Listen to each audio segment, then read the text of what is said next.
6 ہجری میں ایک غزوہ تھا، غزوہ بنو مصطلق کا قبیلہ تھا، ان کے ساتھ یہ غزوہ تھا۔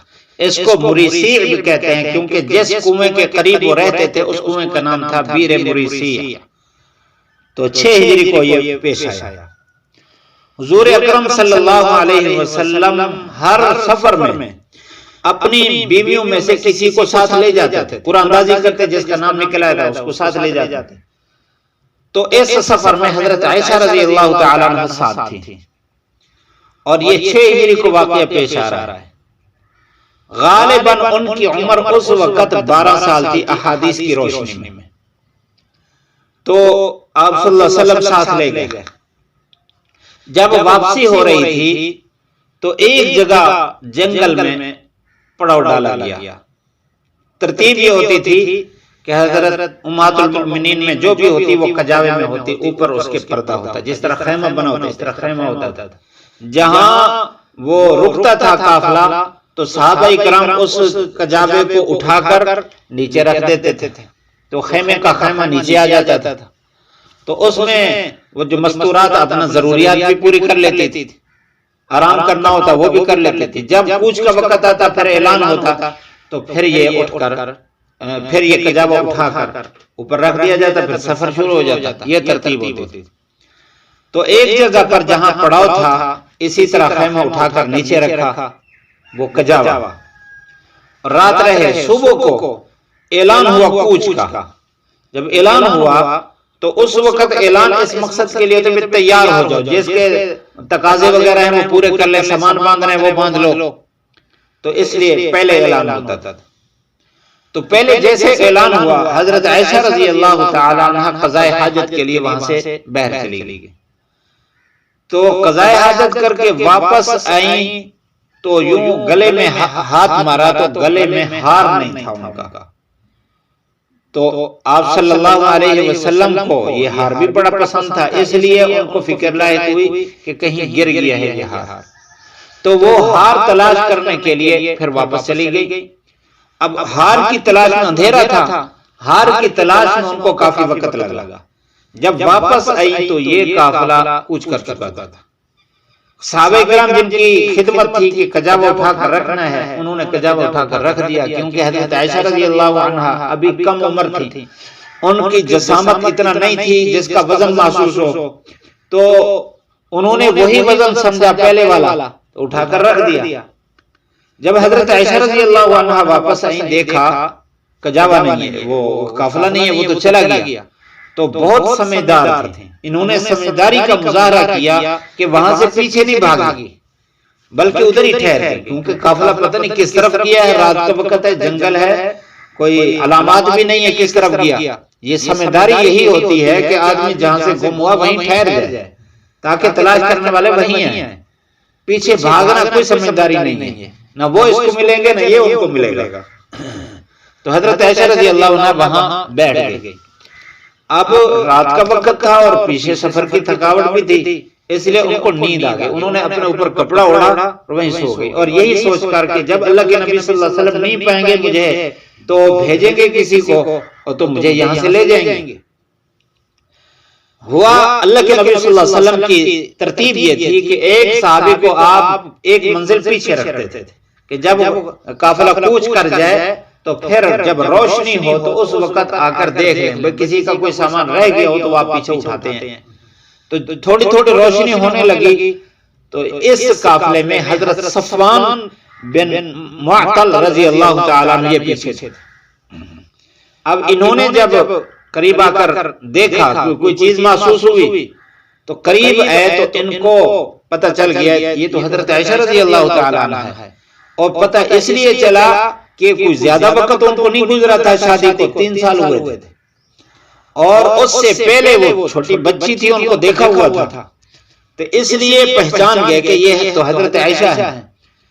تو وہ کجاوہ قریب آ کر بٹھایا اور رخ دوسری طرف کیا۔ حضرت عائشہ رضی اللہ تعالیٰ عنہ بخاری شریف میں اس کی تفصیل بیان کرتی ہیں کہ میں نے ان کی زبان سے صرف انا للہ و انا الیہ راجعون سنا، اس کے علاوہ ایک جملہ بھی نہیں سنا میں سارے سفر پر۔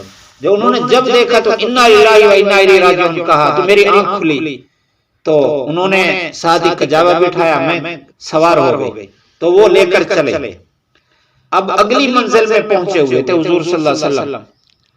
جب آپ صلی اللہ علیہ وسلم وہاں پہنچے تو عبداللہ بن ابی منافق اس قافلے میں ساتھ تھا، تو اس نے جب دیکھا کہ صفوان بن معطل بھی آ رہا ہے اور حضرت عائشہ یہ اکیلے آ رہے ہیں پیچھے، تو شیطان تو خود بھی تھا اور شیطان اس کے ساتھ ایک اور بھی ہو گیا جو مستقل شیطان ہے، تو انہوں نے تبصرے شروع کر دی، یہ کہاں سے آ رہے ہیں، کیوں آ رہے ہیں، اکیلے آ رہے ہیں، یہ کوئی وجہ ہے، اس طرح کی باتیں۔ اچھا، حضرت عائشہ رضی اللہ تعالیٰ عنہ کے اس کا علم نہیں، یہاں تک کہ مدینہ منورہ پہنچ گئے۔ اب اس نے چیمے گوئیاں شروع کر دی، بھئی یہ تحقیق کرو، یہ کیا ہو گیا، کیا ہو گیا۔ یہ ایسے لوگ جو فتنہ ور ہوتے ہیں وہ کہتے ہیں میں تو بڑا پریشان ہوں، یہ کیوں واقعہ پیش آیا، تو اس طرح پیچھے پڑ گیا وہ۔ اب اس میں اصل تو یہی تھا دوسرے منافقین کے ساتھ، بالذات عبداللہ بن ابی منافق تھا، کچھ اور تھے۔ اس میں کچھ صحابہ کرام بھی دلچسپی لینے لگ گئے بالطبع۔ حضرت حسان رضی اللہ تعالیٰ عنہ اور حضرت صدیق اکبر رضی اللہ تعالیٰ عنہ کے بھانجے تھے حضرت مصطح، اور تیسری ایک عورت تھی صحابیہ حضرت حمنہ، وہ بالذات تھے، یہ بالطبع تھے، وہ عمدن تھے اور یہ خطأً ساتھ تھے، نسیانہ۔ اور تیسرا گروہ عام لوگوں کا تھا، یہ تین حصوں میں تقسیم ہو گیا۔ وہ جو تھے وہ تہمت لگاتے تھے، عبداللہ بن ابی منافق بھی اور اس کے ساتھ دوسرے منافقین، اور یہ جو بالطبع تھے یہ اس میں دلچسپی لیتے تھے، بات نہیں کرتے تھے، دلچسپی لیتے تھے۔ اور تیسرا گروہ جو تھا وہ اس میں دلچسپی نہیں لیتا تھا، وہ کہتے تھے کہ یہ معاملہ اللہ کے نبی صلی اللہ علیہ وسلم کے گھر کا ہے، ہم اس کے بارے میں کچھ بھی نہیں کہہ سکتے، اللہ خود ہی فیصلہ کرے گا۔ اب حضرت عائشہ رضی اللہ تعالیٰ عنہ کو کوئی پتہ نہیں تھا، آپ صلی اللہ علیہ وسلم تک جب یہ بات پہنچی تو آپ بھی غمگین ہو گئے، پریشان ہو گئے۔ اب ہوا ایسے کہ آپ صلی اللہ علیہ وسلم گھر میں آتے تھے لیکن حضرت عائشہ سے کوئی بات نہیں کرتے تھے، تو آپ صلی اللہ علیہ وسلم کی عدم توجہ، بات کرتے تھے تو وہ اس محبت کی بات نہیں کرتے تھے، وہ انداز نہیں تھا جو پہلے تھا، آپ نے کچھ رخ پھیرا ہوا تھا۔ تو حضرت عائشہ رضی اللہ عنہ صرف اس غم میں کہ اللہ کے نبی نے کیوں رخ پھیرا ہوا ہے، کیا وجہ ہے، پوچھتے بھی نہیں تھی، تو وہ غم میں بیمار ہو گئی۔ مصطح کی اماں ایک دن آئی، مصطح اس کی اماں ایک دن آئی، ام مصطح حدیث میں ان کا ذکر ہے، ام مصطح، شام کو عورتوں کی عادت تھی، اب بھی دیہاتوں میں یہ ترتیب ہے جہاں قضاء حاجت کے لیے انتظام نہیں ہوتا، رات کے وقت اندھیرے میں عورتیں اپنے قضاء حاجت کے لیے باہر جاتی، تو اس وقت بھی یہی ترتیب تھی۔ ام مصطح آئی، حضرت عائشہ رضی اللہ تعالیٰ عنہ بیمار تھی تو ان کے خدمت کے لیے آئی، تو یا ویسے پوچھنے کے لیے، تو قضاء حاجت کے لیے ان کے ساتھ گئی۔ ہوا ایسے کہ راستے میں ام مصطح کا پاؤں پھسلا، گری، تو انہوں نے یہ کہہ دیا تائسا مصطح ہلاک ہو جائے، اپنے بیٹے کے بارے میں کہہ دیا۔ حضرت عائشہ رضی اللہ تعالی عنہ نے کہا کہ ام مصطح یہ کیسی بات کرتی ہے کہ مصطح بڑا نیک آدمی ہے، اللہ کے نبی کے ساتھ سارے غزوات میں شریک ہوا ہے، وہ تو نمازی آدمی ہے، اس کے بارے میں اتنی بد دعا کیوں کہہ رہی ہے؟ ام مصطح نے کہا آپ کو کوئی پتہ نہیں ہے، کیونکہ بات تو اڑی ہوئی تھی باہر، حضرت عائشہ رضی اللہ عنہ کے علم میں نہیں تھا کہ آپ کو پتہ نہیں۔ انہوں نے کہا کون سی بات؟ کہ مصطح تو آپ کے بارے میں اس طرح کی باتیں کرتا ہے کہ یہ پیچھے رہ گئے صفوان بن معطل اور یہ سارا کچھ ایسے ہوا، اللہ کے نبی صلی اللہ علیہ وسلم بھی غمگین ہیں۔ پھر ان کو پتہ چلا اچھا اللہ کے نبی اس لیے رخ پھیرے ہوئے۔ واپس آئیں، آپ صلی اللہ علیہ وسلم جیسے تشریف لائے، عرض کیا اللہ کے رسول مجھے اجازت ہے میں اپنے والدین کے یہاں جاتی ہوں، کیونکہ ابھی تو چھوٹی تھی اور وہاں کوئی سہارا نہیں مل رہا تھا، اس لیے گھر جانے کی اجازت طلب کی، آپ نے اجازت دے دی۔ اب وہاں گئی، یہ پڑھے نا حضرت عائشہ رضی اللہ تعالیٰ اپنے الفاظ جو ہیں بخاری شریف میں، تو ایسے دل گٹھی کو آتا ہے، کہتی ہیں کہ میں وہاں گئی تو میری اماں نے مجھے تسلیاں دی، میرے ابا جی کہتے تھے کہ جو اللہ تعالیٰ جو بہتر ہوگا اللہ کی طرف سے وہ فیصلہ آئے گا. میری اماں کہتی تھی آپ پریشان کیوں ہوتی ہو، تیری جیسی جو باصلاحیت لڑکیاں ہوتی ہیں اور خامد کی توجہ کا مرکز ہوتی ہیں تو ان کے ساتھ حسد اس طرح کے ہوتے رہتے ہیں، آپ پریشان نہ ہوں. یعنی میری اماں مجھے ان الفاظ میں تسلیاں دے دیتی تھی، لیکن میرے اوپر تو پہاڑ ٹوٹ رہے تھے کہ حقیقت کے خلاف اتنا بڑی بات میرے خلاف کہہ دی گئی ہے. تو میں نے مصلی پکڑ لیا. کچھ دن کے بعد حضور صلی اللہ علیہ وسلم تشریف لائے. آپ صلی اللہ علیہ وسلم آئے اور مجھے کہنے لگے کہ عائشہ سچ بتا، اگر تیرے سے یہ غلطی ہو گئی ہے تو اللہ تعالیٰ بخشنے والا ہے، تو معافی مانگ، اللہ تعالیٰ معاف کر دے گا. جب انہوں نے یہ بات کی تو میرا تو اندر ٹوٹنے لگ گیا کہ اللہ کے نبی میرے بارے میں اس طرح کی بات فرما رہے ہیں. تو میں مصلی پر تھی تو میں وہیں سجدے میں گر گئی. میں نے کہا میرا فیصلہ اللہ کرے گا. لیکن کہتی ہیں کہ میرے ذہن میں یہ تھا کہ اللہ تعالیٰ نے جس طرح مریم علیہ السلام کی گواہی کسی بچے کے ذریعے سے دلوا دی تو میری اسی طرح پاک دامنی کی گواہی کسی بچے کے ذریعے سے ہو جائے گی. اللہ تعالیٰ کوئی نہ کوئی صورت بنائے گا. مجھے نہیں پتا تھا کہ اللہ تعالیٰ آیات اتارے گا. کہتی ہے میں سجدے میں تھی تو اسی دوران میرے ابا نے کہا کہ حضور صلی اللہ علیہ وسلم پر وحی اترنا شروع ہو گئی. آپ پر جب وحی اترتی تو آپ اوپر کپڑے ڈال لیتے تھے اور وہاں سے تھوڑی تھوڑی آواز آتی تھی، جس طرح یہ شہد کی مکھی کی آواز ہوتی ہے، بھن بھناٹ سی آواز شروع ہو جاتی. تو وہ کیفیت جب شروع ہوئی تو کہتے ہیں کہ تھوڑی دیر کے بعد آپ صلی اللہ علیہ وسلم نے ایسے کپڑا اٹھایا اور یہ آیات پڑھے. یہ کافی ساری آیات ہیں، آگے آ رہی ہیں دور رکوع تک. یہ آیات پڑھی تو کہتے ہیں کہ میرے ابا نے کہا کہ اللہ کے نبی کا شکریہ ادا کر. صدیق اکبر نے انہوں نے کہا کہ میں اللہ کے نبی کا شکریہ کیوں ادا کروں، میں تو اس ذات کا شکریہ ادا کروں گی جس نے میرے بارے میں گواہی اتاری. سبحان اللہ. کہتے میں سجدے میں گر گئی. تو یہ آیات آ رہی ہیں. ان الذین جاؤ، بے شک وہ لوگ جو آئے. اچھا اس کے بعد آپ صلی اللہ علیہ وسلم نے ان پر بھی کوڑے لگائے، جنہوں نے تہمت لگائی تھی ان کو کوڑے لگے. ان الذین جاؤ، بے شک وہ لوگ جو آئے ہیں بہتان لے کر. یہاں پہلے اللہ تعالیٰ نے تسلی اتار دی کہ یہ سارا بہتان ہے. افک. عصبۃ منکم، تم میں سے ایک گروہ، تم میں سے ایک گروہ، وہی بالذات عبداللہ بن ابی منافق اور بالتبع دوسرے تھے. لا تحسبوہ شرا لکم، آپ ان کو اپنے لیے شر نہیں سمجھتے بلکہ اپنے لیے خیر سمجھتے ہو. نہ گمان کرو اس کو اپنے لیے شر، یعنی اس تہمت کو شر نہ گمان کرو کہ تمہارے خلاف شر ہے، بل وہ خیر لکم، بلکہ تمہارے لیے انجام کے اعتبار سے خیر ہے. اور یہ انجام کے اعتبار سے خیر ہے اس لیے کہ اس وقت صفائی ہو گئی. اگر کسی اور ذریعے سے ثبوت ہو جاتا حدیث کے واسطے سے تو شیعہ جو آج تہمت لگاتا ہے حضرت عائشہ رضی اللہ تعالیٰ عنہ پر، ان کے لیے کوئی نہ کوئی سراغ پھر بھی باقی رہتا.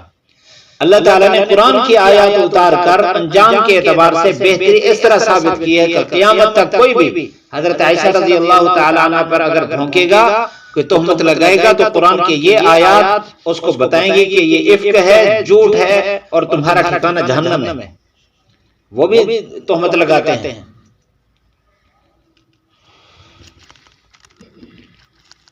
فرمایا لِكُلِّ امْرِئٍ مِّنْهُمْ مَا اكْتَسَبَ مِنَ الْإِثْمِ، ان میں سے ہر ایک وہ گناہ کما رہا تھا. وَالَّذِي تَوَلَّىٰ كِبْرَهُ، وہ جو اس کا بڑا حصہ لے گیا. اس کا مصداق عبداللہ بن ابی منافق ہے. عبداللہ بن ابی اور اس کے ساتھ دوسرے منافقین، وہ جو بڑا حصہ لے گیا ان میں سے، اس کے لیے تو بڑا عذاب ہے. لولا اذ سمعتموہ، یہ خطاب تنبیہات ہیں، آپ اندازہ لگائیے اللہ تعالیٰ نے کیسے حضرت عائشہ رضی اللہ تعالی عنہ کی عظمت کو واضح فرمایا کہ کیوں نہ تھی یہ بات، جب تم نے سنی یہ بات تو یقین کر لیتے ایمان والے مرد اور عورتیں اپنی ذات میں بہتر یقین کر لیتے. کیا یقین کرتے کہ یہ جھوٹ ہے؟ وقالوا هذا، کہہ دیتے کہ یہ تو واضح جھوٹ ہے، افک مبین. لولا جاءوا علیہ باربعۃ شہداء، کیوں نہیں لائے اس بات پر 4 گواہ. فإن لم يأتوا بشهداء، اگر فإن لم يأتوا، جب نہیں لائے یہ گواہ تو اللہ کے ہاں یہ جھوٹے ہیں. ولولا فضل اللہ علیکم ورحمتہ فی الدنیا والآخرہ، فرمایا اگر اللہ کا فضل نہ ہوتا تم پر اور اس کی رحمت نہ ہوتی دنیا آخرت میں، یعنی توبہ کی توفیق والی صورت، تو لمسکم فیما افضتم، تمہیں پہنچتا جو تم نے چرچا کیا ہے اس کے بدلے پہنچتا عذاب عظیم. دیکھو حضرت عائشہ رضی اللہ تعالی عنہ کے بارے میں دوسری بات کرنے والوں کے لیے اتنا بڑی دھمکی ہے. اس تلقونہ بألسنتکم، جب تم اپنی زبانوں پر اس بات کو لینے لگے، تلقونہ لینے لگے اس بات کو اپنی زبانوں پر، اور تمہارے منہ کہہ رہے تھے ایسی بات، یعنی تم کہہ رہے تھے اپنے منہوں سے ایسی بات جس کا تمہیں حقیقی علم نہیں تھا. وَتَحْسَبُونَهُ هَيِّنًا، اور تم اس کو ہلکا سمجھ رہے تھے، اللہ کے ہاں یہ بہت بڑی چیز تھی. وَهُوَ عِندَ اللَّهِ عَظِيمٌ، اللہ کے ہاں بہت بڑی چیز تھی.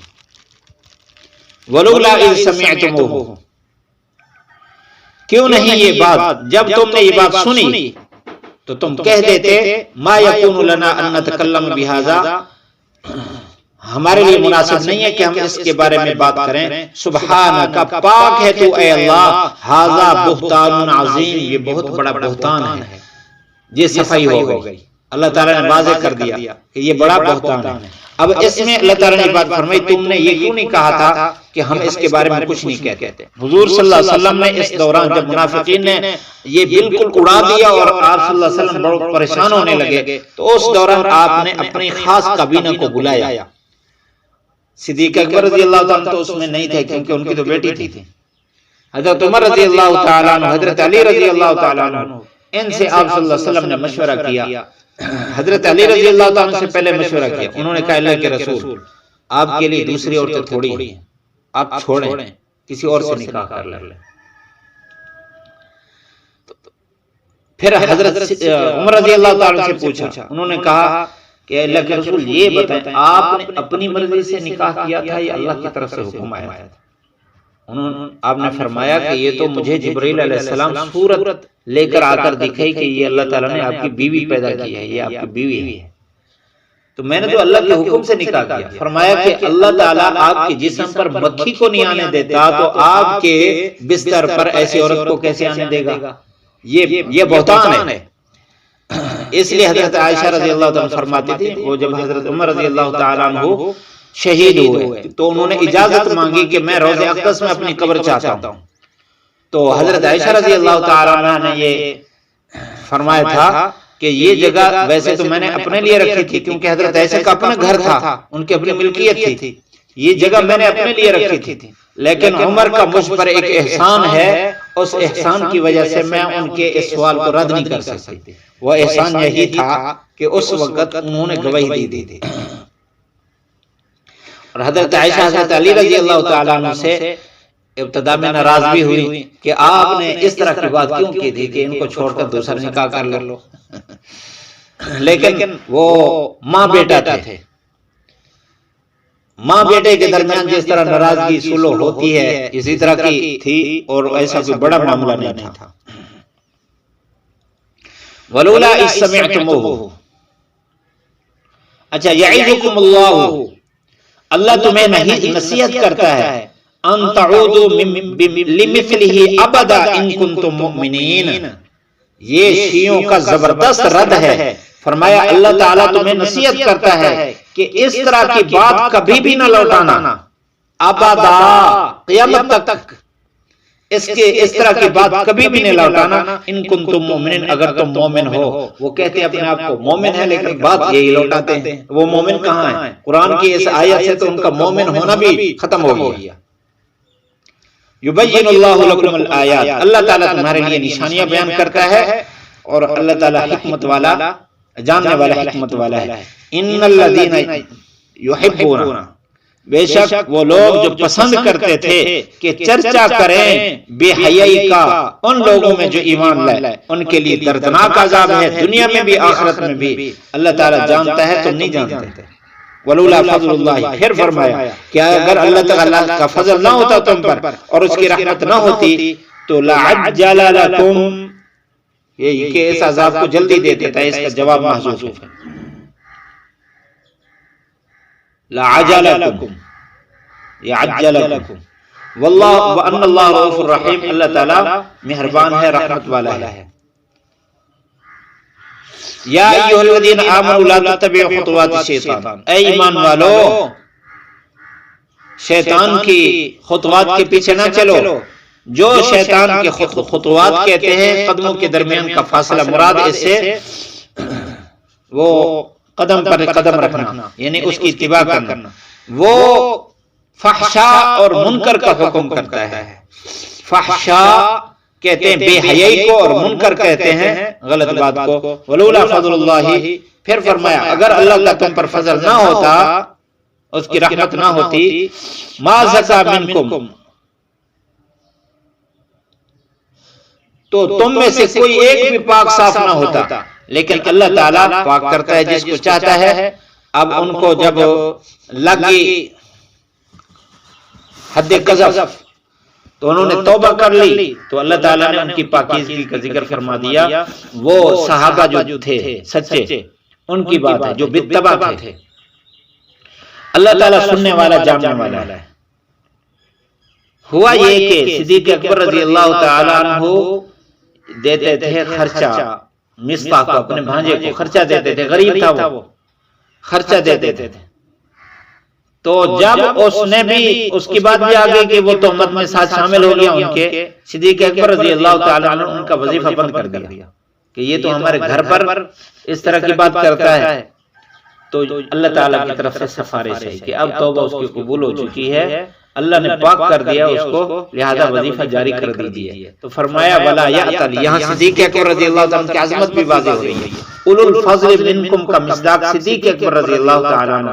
ولا یأتل، نہ قسم اٹھائیں فضیلت والے تم میں سے۔ مراد کون ہے؟ صدیق اکبر رضی اللہ عنہ، ان کی فضیلت ثابت ہو۔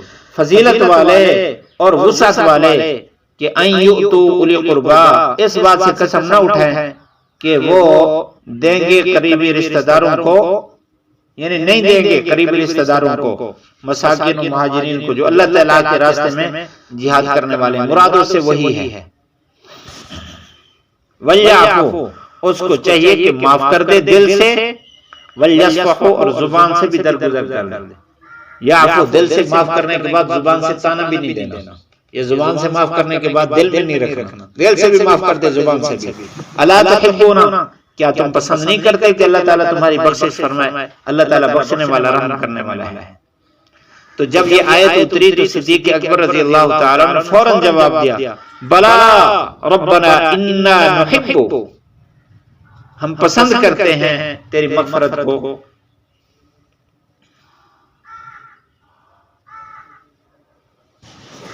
اچھا، پہلے تو شیعہ صدیق اکبر کی فضیلت مانتا نہیں ہے، اور اگر یہ فضیلت ان کے سامنے رکھ دی جائے تو وہ کہتے ہیں اولو الفضل منکم سے مراد دنیا کے اعتبار سے، عہدے کے اعتبار سے جو تم میں سے فضیلت والے ہیں۔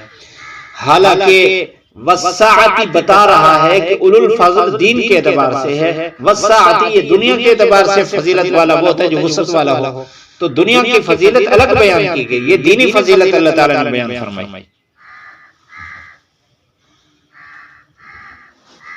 ان الذين يرمون المحصنات الغافلات، بے شک وہ لوگ جو تہمت لگاتے ہیں پاکیزہ پاک دامن عورتوں پر جو غافل ہیں، غافلات یعنی دنیا کے معاملات سے غافل ہیں۔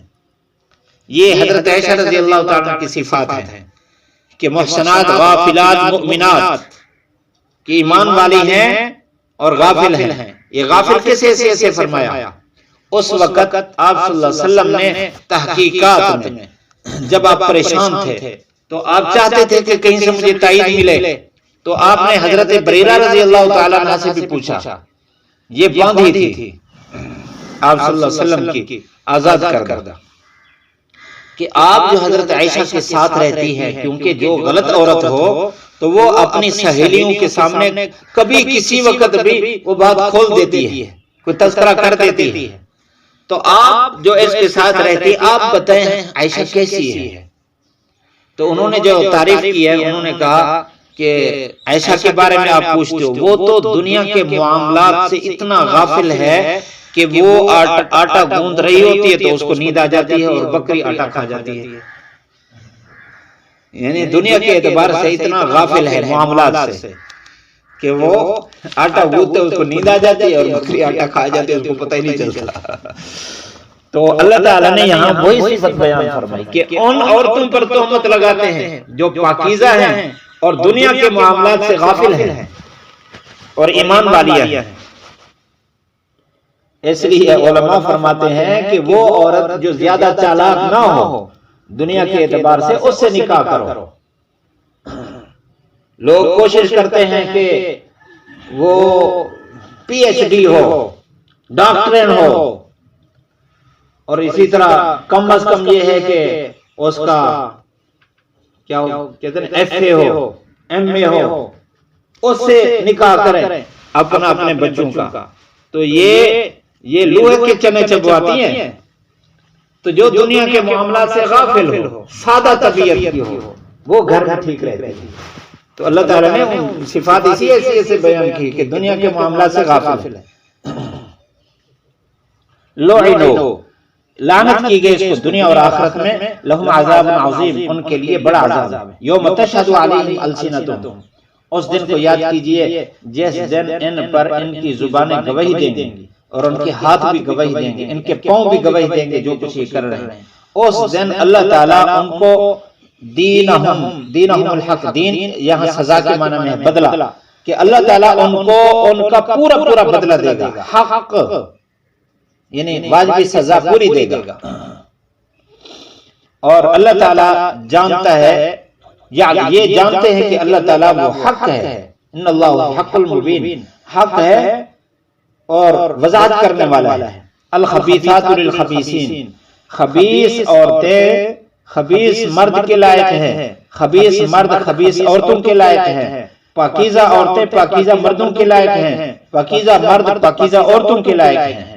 اولئک مبرؤون، اور یہ لوگ بری ہیں اس سے جو منافق بک رہے ہیں، ان کے لیے مغفرت ہے اور رزق کریم ہے۔ یہاں تک مسلسل یہ دو رکوع اللہ تعالیٰ نے ایک ہی دفعہ اتار دی ہے۔ یہاں بھی بات واضح کر دی کہ اگر اللہ کے نبی پاک ہے تو آپ کی بیویاں بھی پاک ہیں، کیونکہ خبیث عورتیں جو ہوتی ہیں وہ خبیث مردوں کے لیے ہوتی ہیں۔ یہاں خبیثات متعین نہیں کیا، اس لیے مفسرین نے اس میں دو احتمال بتائے ہیں۔ خبیثات سے مراد عورتیں بھی ہو سکتی ہیں، عورتیں بھی ہیں مراد، اور اسی طرح خبیث باتیں بھی مراد ہیں اور خبیث عادتیں بھی مراد ہیں۔ بات یہ مطلب یہ ہے کہ خبیث باتیں خبیث عادتیں یہ خبیث عورتوں سے نکلتی ہیں، اور اسی طرح خبیث مردوں سے نکلتی ہیں۔